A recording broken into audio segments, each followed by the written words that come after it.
Hello everybody, I'm just going to share my screen. Hopefully you can see that. Somebody shout if you can't. So I'm just going to take 10-15 minutes to just talk a little bit about fine-tuning. For those of you who don't know me, I work as an architect at Pureinsights. I'm just going to jump straight into this. So fine-tuning has been around for a while, so I guess the question that arises is why Pureinsights talking about this now.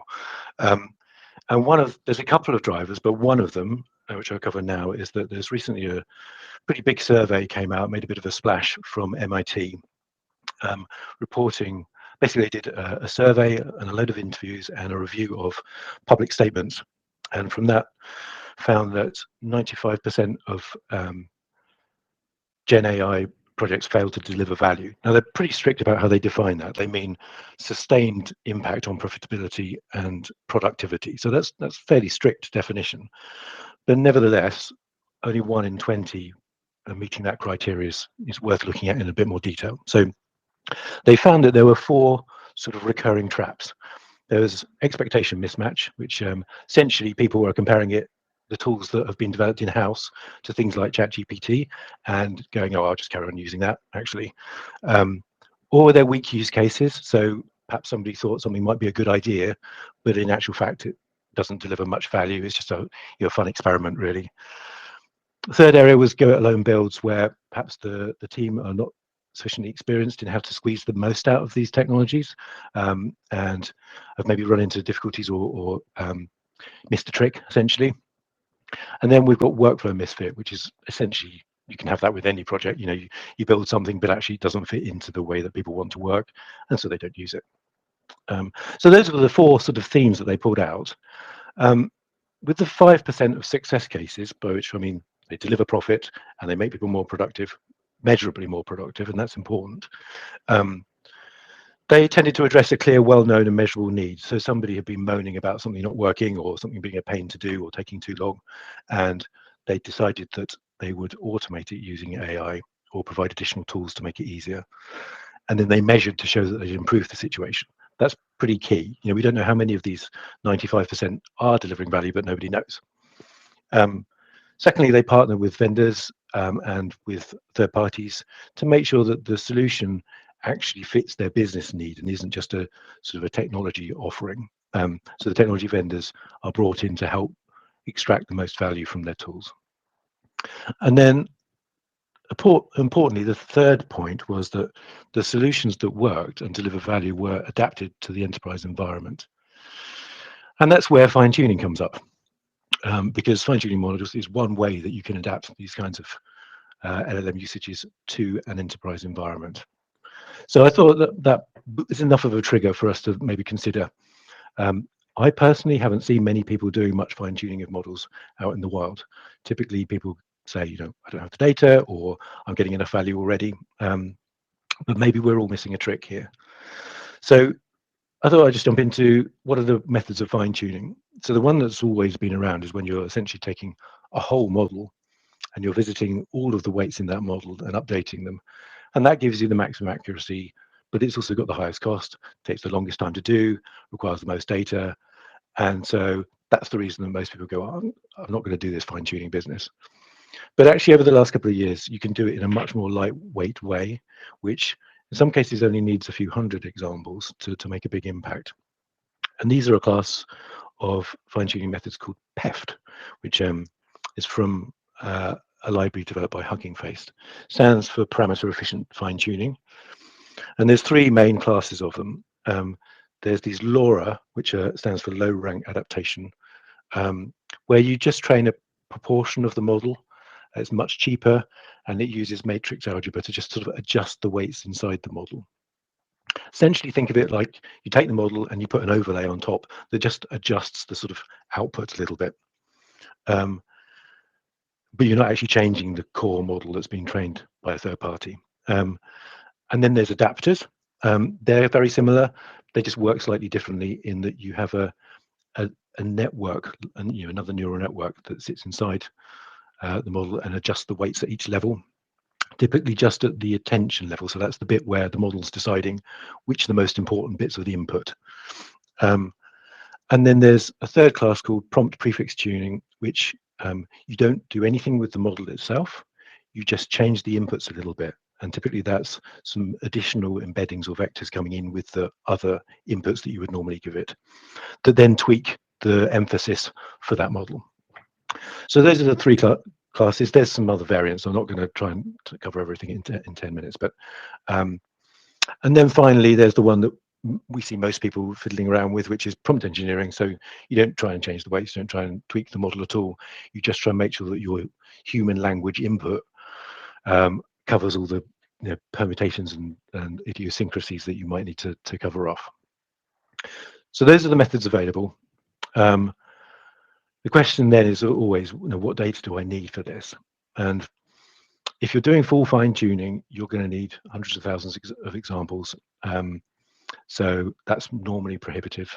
And as I said, takes too long, blah, blah, blah.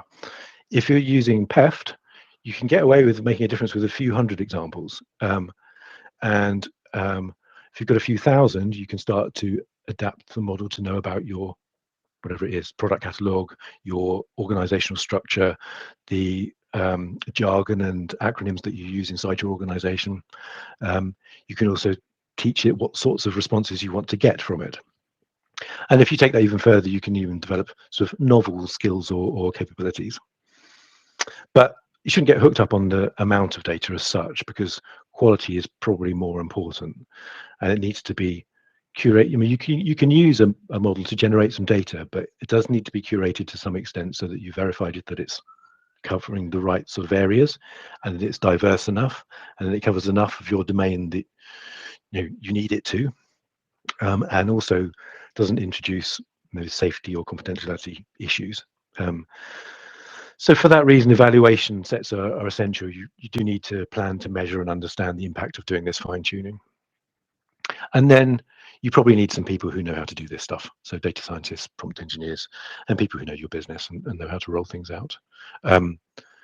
Although, as I'll come on to in a second, this stuff is becoming democratized a bit more, so that it's becoming much more easy to do fine-tuning. It used to be the case that with on-premise models, you'd have to get in high-end GPU servers and do quite a lot of fiddling about in order to fine-tune a model. But and so therefore a lot of the toolings was geared towards data scientists. So you'd have Hugging Face and SageMaker, which are geared towards people who know Python and know how to do the sort of data munging that's required. But actually, you get cloud services now. OpenAI has a managed API where essentially you just upload some data sets through its API or Playground. Google, you can do it in a similar way in Vertex Studio. Interesting, they call their fine-tuning adapters. So they're obviously using that method rather than these LoRA files. And then in the last couple of years, I mean, sure, you will have come across some of this. Lots of platforms that are trying to take away the complicated infrastructure and having to manage getting things set up, and just allow you to say, right, I want that model, I'll have this data, do the fine tuning for me. So I've listed a few here: Together AI, Fireworks AI, Modal, and Beam. But there's one I've called out here in red, Thinking Machines, who last week released a service, it's still in preview, called Tinker. They're interesting because Thinking Machines was set up by Mira Murati, who was the CTO of OpenAI until the end of last year. She's the woman who stood in when Sam Altman had to stand down. And she took some of the best brains from OpenAI with her. In fact, Mark Zuckerberg has been trying to buy them and has failed, and even went as far as trying to poach their staff, even offering one of them $1 billion salary, which is quite incredible, and they didn't go. Their Tinker service is all around fine-tuning, and so these top brains in AI clearly think that that's the big next shift, and that's one of the reasons I wanted to kind of bring this to you now, in that I haven't really had a chance to look at Tinker, but it seems to give you a bit more control than some of these other platforms, and so may be interesting. So then, why bother? Cost efficiency is one that often gets missed. If you fine-tuned your model, you don't need to have all the exceptions and sort of workarounds and things in your prompt, because you've fine-tuned the model to show what you want when there's those cases. That will save you money. And then it's also possible to distill the model down, which makes it smaller and compresses the interesting parts for it, which makes hosting cheaper, makes it more performant. So those are all interesting outcomes from fine-tuning. But then there's the obvious one. It's going to be better adapted to your domain. It's going to know about your jargon, your acronyms, your proprietary knowledge. That will lead, hopefully, to fewer hallucinations and mistakes. And it gives you more control over the outputs that you can get back. The risks there are overfitting. You can have it forget some of the or deprioritize some of the more generic information you might want in your original model. And the key one that we see often is it might not be required really for the last few percentage of accuracy. So then I guess that begs the question, what sort of gains might you be able to expect? So I haven't done a full roundup, but I brought a few case studies. There's a couple from OpenAI with the previous generation. GPT-5 currently you can't fine tune as far as I can tell, or at least not via their service. You can fine tune the open source versions, but they cite an 11% improvement, percentage point improvement in a bug fixing task over a generic LLM.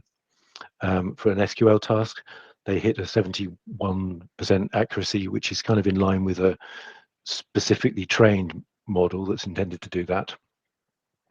And then you get the sort of softer outcomes. A finance court case, they found the fine-tune model resulted in 68% fewer escalations, leading to millions of dollars of earnings. And a legal startup where their lawyers preferred the fine-tune response over the one from the general LLM in 97% of cases. And then they were able to attribute that benefit to a 4x revenue increase. So, there might be some benefit in looking at this stuff in some detail.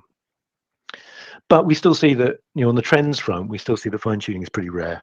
RAG accounts for more than 50% of GenAI, from what I can see from surveys, but less than 9% of them use fine-trained models. Nevertheless, if you go onto Hugging Face, you'll find getting on for 2 million models there.